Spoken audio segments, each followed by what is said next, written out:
Hai, hello, salam sejahtera Malaysia.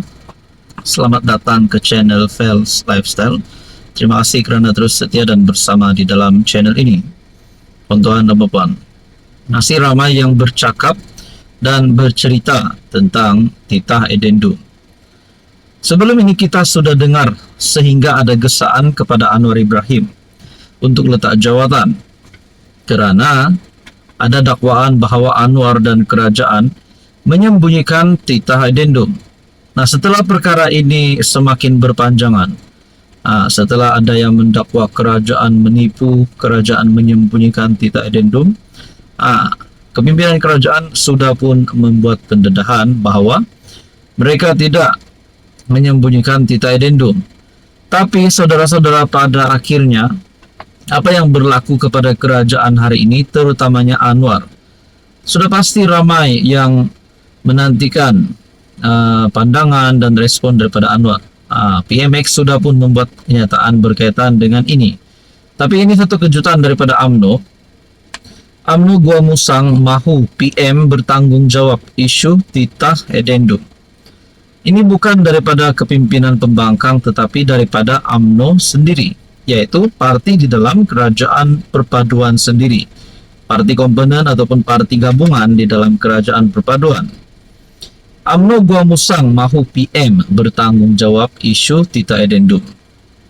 UMNO Gua Musang menyifatkan kerajaan pimpinan Anwar menyembunyikan titah edendum tahanan rumah yang dikurniakan yang di-Pertuan Agong kepada Najib Razak untuk menjalani tahanan rumah, sekaligus menghalang proses keadilan.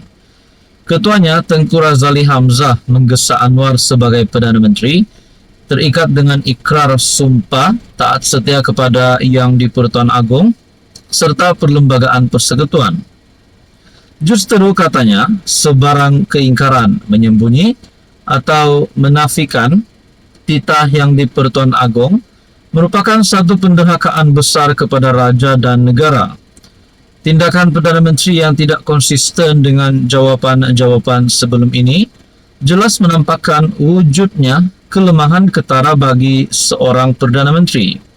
Adalah tidak wajar dan tidak mungkin bagi seorang Perdana Menteri tidak tahu secara jelas kewujudan titah berkenaan, katanya dalam satu kenyataan hari ini. Nah, saudara-saudara yang saya amat hormati, adakah dengan ini UMNO Gua Musang, yaitu Tengku Razali Hamzah, akan menarik sokongan terhadap Anwar kerana tidak bersetuju dengan perkara ini? Ataupun juga mungkin UMNO di dalam kerajaan perpaduan, mungkin ada beberapa wakil rakyat daripada UMNO yang tidak berpuas hati akan bertindak menarik sokongan terhadap Anwar. Walaupun kita boleh katakan nak tumbangkan Anwar, tunggulah pada PRU 16. Tapi berkaitan dengan titah edendum, semakin berpanjanganlah cerita ini. Anwar menambah dalam satu mesyuarat yang dihadirinya, Peguam Negara telah menasihatkan Agong terdahulu bahawa Baginda mempunyai budi bicara mutlak untuk membuat keputusan, tetapi keputusan itu mesti dibuat dalam mesyuarat lembaga pengampunan, bukan di luar mesyuarat tersebut. Sementara itu Tengku Razali berkata, UMNO Gua Musang kecewa dengan pendirian kerajaan termasuk Menteri Dalam Negeri Saifuddin Nasution dalam isu berkenaan. Katanya Anwar dan Saifuddin jelas memberi maklumat tidak tepat serta mengelirukan di Dewan Rakyat berhubung titah tambahan itu. Apa komen Anda? Halo semua, salam sejahtera Malaysia. Selamat datang ke channel Fels Lifestyle. Terima kasih kerana terus setia dan bersama di dalam channel ini. Saudara-saudara yang saya amat hormati, siapapun juga pemimpin di Malaysia, pemimpin politik, terutamanya yang memegang jawatan yang penting, jawatan yang besar dan menjadi ketua, mungkin Perdana Menteri, memegang jawatan ketua pembangkang, bercakap dengan status mana-mana kepimpinan yang memegang jawatan-jawatan tertinggi ini, sekiranya terlibat dengan salah laku, terlibat dengan kesalahan dan sebagainya yang boleh menjatuhkan reputasi, mereka sebagai pemimpin, sudah pasti mungkin mereka akan menerima gesaan untuk letak jawatan dan sebagainya. Saudara-saudara, NGO file laporan polis terhadap Hamzah Zainuddin. Apa dah jadi? Kenapa nama ketua pembangkang NGO dalam satu laporan polis terhadap Hamzah Zainuddin? Gerakan Kuasa Rakyat Malaysia G57 dan ahli-ahli Gerakan Bangkit Sabahan akan memfailkan laporan polis di seluruh Sabah terhadap Timbalan Presiden Bersatu Datuk Seri Hamzah Zainuddin.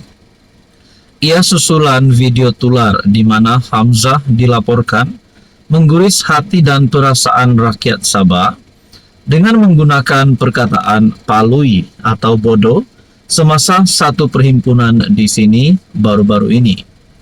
Pengerusi G57 Datuk Zulkarnain Mahdar berkata, perkataan itu mungkin ditujukan khas kepada Ketua Menteri Datuk Seri Haji G, tapi secara prinsip akan berdiri dalam solidariti terhadap sebarang penghinaan yang dilemparkan kepada orang Sabah.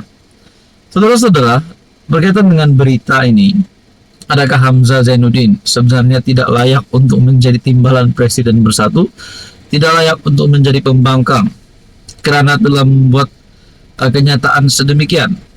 Dan adakah dengan kenyataan Hamzah ini, saudara-saudara, Bersatu tidak mungkin akan dapat menang di Sabah seperti sebelum ini? Perkataan palui yang diucapkan oleh Hamzah dan ditunjukkan kepada rakyat Sabah disifatkan sebagai perbuatan biadab dan kurang ajar. Justeru laporan polis akan dibuat bermula Jumaat agar tindakan tegas dapat dikenakan ke atas Hamzah. Artikel ini daripada Harian Express bertarikh 18 Januari. G57 berharap kerajaan Sabah menggunakan kuasa imigresen sedia ada bagi menghalang pemimpin dan aktivis politik dari semenanjung Malaysia masuk ke Sabah sekiranya mereka mempunyai sejarah atau perilaku menghina dan berpotensi melakukan huru hara di Sabah, katanya. Zulkarnain yang juga Ketua Penasihat Gerakan Bangkit Sabahan berkata sebelum ini, aktivis visual Fahmi Reza juga telah menghina orang Sabah dengan melukis karikatur jelik yang membangkitkan kemarahan majoriti rakyat Sabah. Adakah dengan ini, bercakap tentang cerita Hamzah Zainuddin, Hamzah bakal disaman, Hamzah bakal ditangkap, ataupun Hamzah diharamkan untuk menjejakkan kaki di negeri di bawah bayu? Saudara-saudara, berkaitan dengan ini, Anda rasa apa yang akan berlaku? Saudara Boban, teruskan bersama di dalam channel ini.